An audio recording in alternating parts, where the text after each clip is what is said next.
ఈరోజు పొద్దుటూరు గోపవరం పంచాయతీలో అంగన్వాడీ వర్కర్ను టీడీపీ నాయకుడు ఒక గల్లీ నాయకుడు రాజీనామా చేయమని గత 6 నెలల నుంచి వేధిస్తా ఉన్నాడు. ఇది మంచి పద్ధతి కాదని చెప్పేసి మేము సిఐటిగా హెచ్చరించవచ్చు. ఎందుకంటే అంగన్వాడీతో పెట్టుకుంటే తేనె పెట్టను కుదిరితే ఏ విధంగా ఉంటుందో ఒకసారి ఆ గల్లీ నాయకుడు ఆలోచించుకోవాలని చెప్పి చెప్పవచ్చు.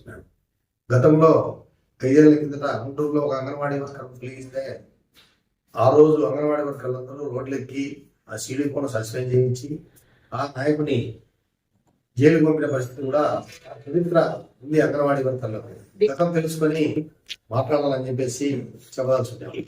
కాబట్టి ఆమె 20 ఏళ్ల కిందట ఆ రోజు ఆ ప్రభుత్వ నామ్స్ ప్రకారం ఇంటర్వ్యూలు జరిగాయి. ఆ ప్రభుత్వ నామ్స్ ప్రకారం ఆమె సెలెక్ట్ అయింది. దాదాపు 20 ఏళ్ల నుంచి పనిచేస్తూ ఉంటాయి. ఈరోజు ఆమెను రాజీనామా చేయడం ఎంతవరకు సమంజసం చెప్పగలుగుతున్నాం. ఈ నాయకుని కూడా ఒకటే చెప్పగలుగుతున్నాం. ప్రజలు అనుకూలిస్తే నువ్వు 5 ఏళ్ల కాలం పరిపాలిస్తావు.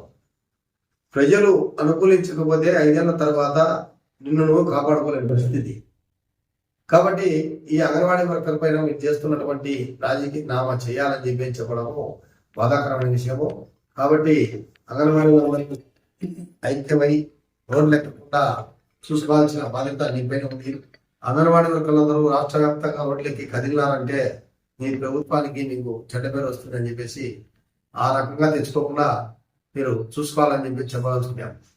అధికారులు కూడా ఒకటే చెప్పాల్సింది. అధికారులకు కూడా మీరు అధికారులు దాదాపు 62 సంవత్సరాలు వచ్చే వరకు ఉద్యోగంలో మీరు ఉంటారు. 5 ఏళ్ళ నుండే నాయకుడు చెప్పినవి మీరు దుర్మార్గంగా నోటీసులు ఇస్తామంటాము. ఇవన్నీ కూడా మంచి పద్ధతి కాదని చెప్పి చెప్పగలుగుతాం. తప్పు అయితే తప్పును ఖండించండి. అధికారులు మేము కాదని చెప్పాం. రాజకీయ నాయకులు చెప్పేది తప్పు అయితే వినండి. తప్పు చేస్తున్నారంటే ఏది లేకుండా ఒక అంగన్వాడీ వర్కర్ను తొలగించాలని చెప్పేసి రాజీనామా చేయాలని చెప్పేసి నోటీసులు ఇవ్వమని ఈ రకంగా ఇబ్బందులు పెడితే చూస్తూ సిఐటిగా అంగన్వాడీ వర్కర్లు ఊరుకుండే సమస్య మీరు రోడ్లు ఎక్కుతారు. మొత్తం రాష్ట్రం అంతా కూడా అంగన్వాడీ వర్కర్లంతా కూడా ఆందోళన చేసి ఆ అంగన్వాడీ వర్కర్లను కాపాడుకునే ప్రయత్నం చేస్తామని చెప్పేసి సందర్భంగా చెప్పాల్సిందాం. కాబట్టి అధికారులు నోటీసులు ఇచ్చే ముందు ఆ రోజు జీవో ప్రకారము ఏ నామ్స్ ప్రకారము ఏం అర్హతలు ఉన్నాయి, ఏ రకంగా సెలెక్ట్ అయింది అనేది కూడా ఒకసారి పరిశీలించాలని చెప్పేసి మేము సీరియస్గా చెప్పదలుచుకున్నాం. అంగన్వాడీలకు ఏ యొక్క చీమొకటి హాని జరిగినా కూడా మద్దతుగా ఉంటామని చెప్పేసి తెలపడం జరిగింది. హాయ్ హలో, నేను మహేష్ విట. Please do subscribe to Proddatur news. ప్రొద్దుటూరులో జరిగే ప్రతి అప్డేటు ఎప్పటికప్పుడు మీరు చూడాలనుకుంటే ప్రొద్దుటూరు న్యూస్ అనే యూట్యూబ్ ఛానల్కి సబ్స్క్రైబ్ అవ్వండి.